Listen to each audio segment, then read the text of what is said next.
ऐतिहासिक बिल म्हणजेच नारी शक्ती अधिनियम हे इंट्रोड्यूस करण्यात येणार आहे. चांगली गोष्ट आहे. खरं म्हणजे हे बिल 2023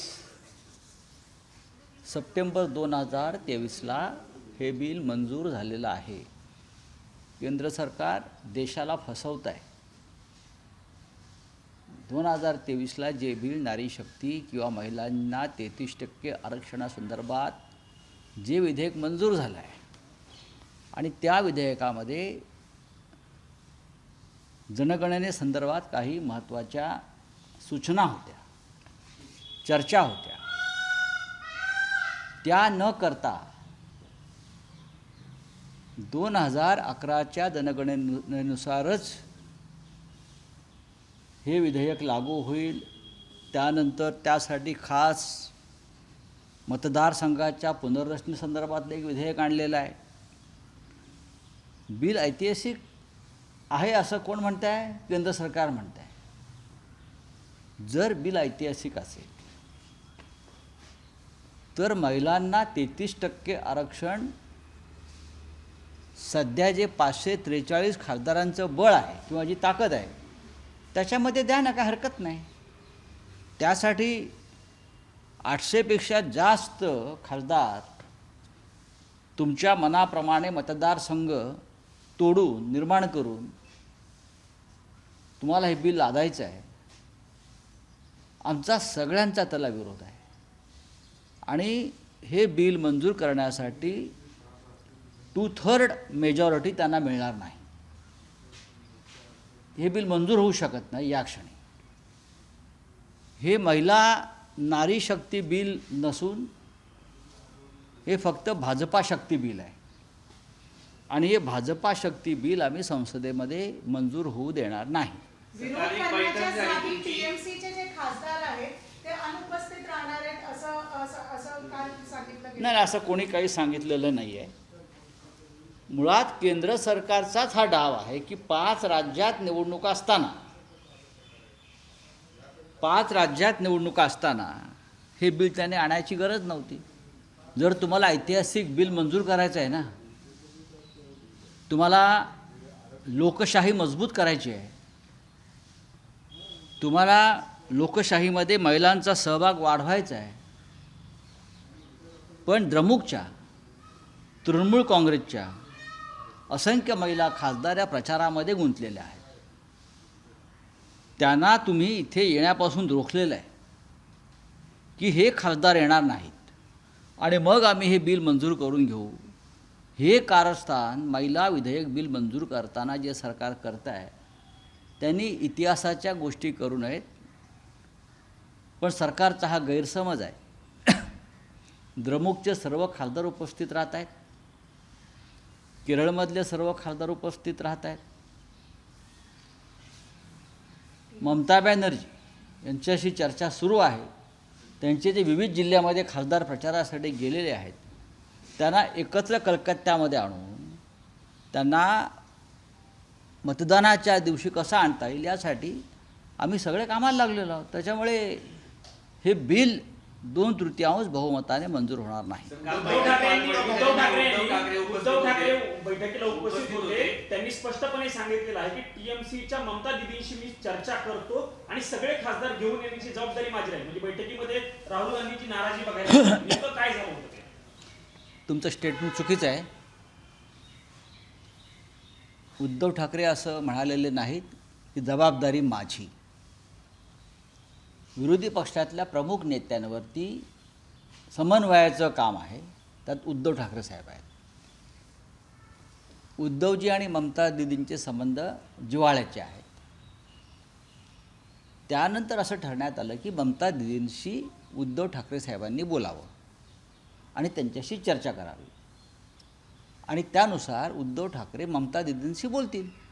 तुम्ही तुमच्या उद्धव ठाकरेंचं काही काल बोलणं झालं बैठकीनंतर? व्हीप बजावलाय खासदारांना सर्व? नक्की बजावणार. व्हीप बजावण्यासारखाच हा प्रसंग आहे ना.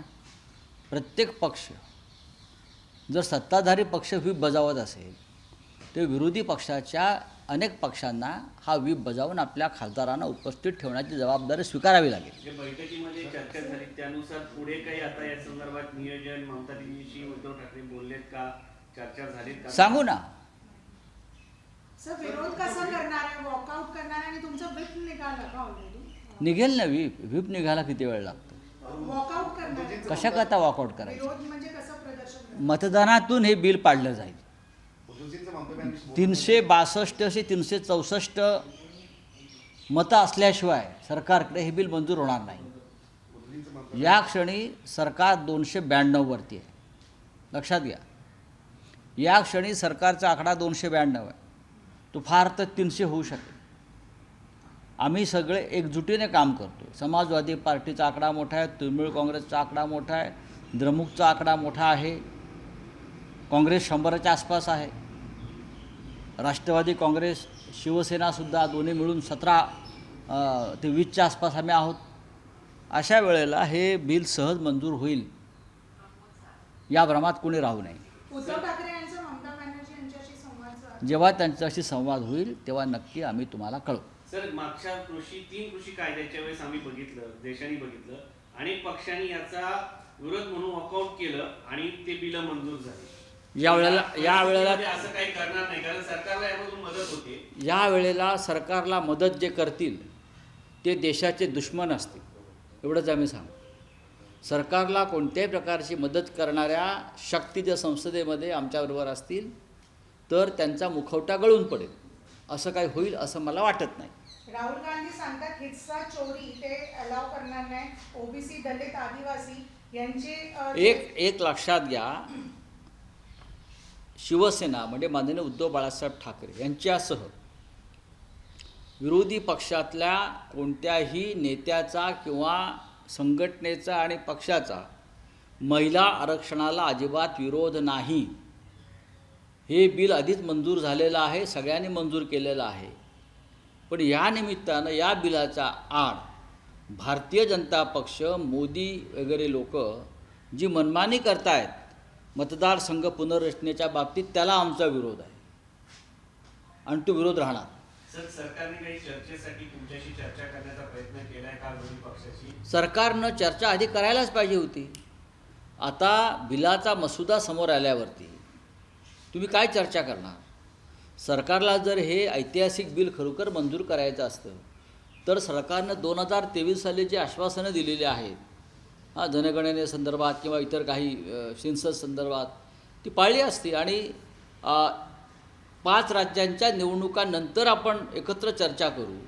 ही जी विरोधी पक्षनेते मल्लिकार्जुन खरगे यांची जी भूमिका आहे ती मान्य केली असती.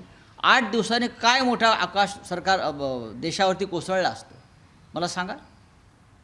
तिकडे इराण इस्रायलचं युद्ध थांबलं, ट्रम्पनी युद्ध थांबवलं आहे किंवा अन्य लोकांनी युद्ध थांबवलं आणि तुम्ही 8 दिवस बिल मंजुरीसाठी थांबू शकत नाही. एवढी कोणती घाई तुम्हाला झालेली आहे? बोलिये. सर, या अगोदर अमेरिकेने भारताला इराण आणि रशियाकडनं तेल घेण्याची परवानगी दिली होती. ती अमेरिकेने आजपासून बंद केलेली आहे. भारतावरती ऊर्जा संकट अधिक गडद होताना पाहायला मिळते. हो, बरोबर आहे. आता विश्वगुरू काय म्हणतात ते पाहावं लागेल याच्यावरती. विश्वगुरू हे जादूगार आहेत, ते काय करतात ते पाहावं लागेल. Sir, women reservation bill pay आपका क्या टेक होगा? उद्धव ठाकरे देखिए, हमारा पर्सनल स्टेक कोई नहीं है. कल जो अपोजिशन पार्टी की एक महत्वपूर्ण मीटिंग नेता प्रतिपक्ष खरगे साहब के निवास स्थान पर हुई, वहाँ राहुल गांधी जी भी उपस्थित थे. वहाँ वीडियो कॉन्फ्रेंसिंग द्वारा उद्धव ठाकरे ने भी संबोधित किया. हम सब लोग थे. हमारा पार्टी का महिला रिजर्वेशन, महिला आरक्षण का कोई विरोध नहीं है. 2023 में ये बिल पहले ही मंजूर हुआ है, उस वक्त भी हमने सपोर्ट किया था. लेकिन जिस तरह से इस बिल के आड़ में भारतीय जनता पार्टी अपना राजनीतिक फ़ायदा और खेल कर रही है, उसको हमारा विरोध है. आप 800 सीटें बढ़ाएंगे, लगभग 800 सीटें होगी लोकसभा की, विधानसभा की होगी 400 सीटें महाराष्ट्र में. 800 सीटें बढ़ाएंगे, लगभग 800 सीटें होगी लोकसभा की, विधानसभा की होगी 400 सीटें महाराष्ट्र में. 800 सीटें बढ़ाएंगे, लगभग 800 सीटें होगी लोकसभा की, विधानसभा की होगी 400 सीटें महाराष्ट्र में. क्या ज़रूरत है? 33% आपको महिलाओं को रिजर्वेशन देना है, तो अभी जो संख्या है 543 उसमें दीजिए ना। अभी का जो आंकड़ा है लोकसभा में आप उसमें दे सकते हो, हमारी उसको मान्यता है, लेकिन आपको आंकड़ा बढ़ाना है, आपके हिसाब से डिलिमिटेशन करना है, आपके हिसाब से राजनीति करनी है। तो ये क्या वो महिला नारी शक्ति का नाम बदलो और भाजपा शक्ति बिल लाइए, ये भाजपा शक्ति बिल है। ममता बनर्जी इनके जो एमपीज है वो एब्सेंट रहने वाले हैं क्योंकि वेस्ट बंगाल में अभी नहीं, ऐसा नहीं होगा, ऐसा नहीं होगा। आज ही मैं ममता दीदी का एक बयान पढ़ रहा था दिल्ली के अखबार में। ममता दीदी ने कहा है देश के जनता, बंगाल की जनता को कि सरकार के खिलाफ वोट करो और बदला लो। ये ममता दीदी का एक स्टेटमेंट है। तो हम भी ये कहेंगे ममता दीदी के सभी सांसद लोकसभा में आकर सरकार के खिलाफ वोट करो और ये सरकार का मन मर्जी का बदला लो। उद्धव ठाकरे ये फोन कर ममता बनर्जी और राहुल गांधी ये के देखिए, बीच ये जो एक कोऑर्डिनेशन का काम सबके ऊपर सौंपा है, उसमें ममता दीदी के साथ बात करने की जिम्मेदारी उद्धव ठाकरे साहब को दी है, क्योंकि उद्धव जी का और ममता दीदी का कोऑर्डिनेशन पहले से अच्छा है, कम्युनिकेशन अच्छा है, संपर्क अच्छा है। तो जब उनसे संपर्क होगा तो उद्धव जी बात करेंगे। आप वो दूर दरार किसी डिस्ट्रिक्ट में प्रचार में है, उनका फ़ोन नहीं लग रहा है, तमिलनाडु में ब्लैक फ्लैग लगाए जा रहे हैं। अच्छी बात है, पूरे देश में लगने चाहिए। कॉपी भी जला दी है। पूरे देश में इस प्रकार का आंदोलन होना चाहिए। जिस प्रकार की बीजेपी की राजनीति देश में चल रही है, बीजेपी अजिंक्य और अजेय नहीं है। इस प्रकार के खेल करके वो हमेशा चुनाव जीतती है। Thank you. कौन करेगा आंदोलन? आप पॉलिटिकल पार्टीज आप ही है, लेकिन इस स्पीच के अलावा कुछ हो नहीं रहा। आपको किसने जिस तरह कहा? से साउथ में हो रहा है। देखिए, शुरुआत तो साउथ से ही होगी ना। स्टालिन साहब ने शुरुआत की है ना, देश में लग जाएगी आग। देश विदेशातील प्रत्येक घडामोडींचे लाईव्ह अपडेट मिळवण्यासाठी आता साम टीव्हीच्या सर्व सोशल मीडिया प्लॅटफॉर्मला लाईक, फॉलो आणि सबस्क्राईब करा। तसंच सर्व नोटिफिकेशनसाठी बेल आयकॉन प्रेस करायला विसरू नका।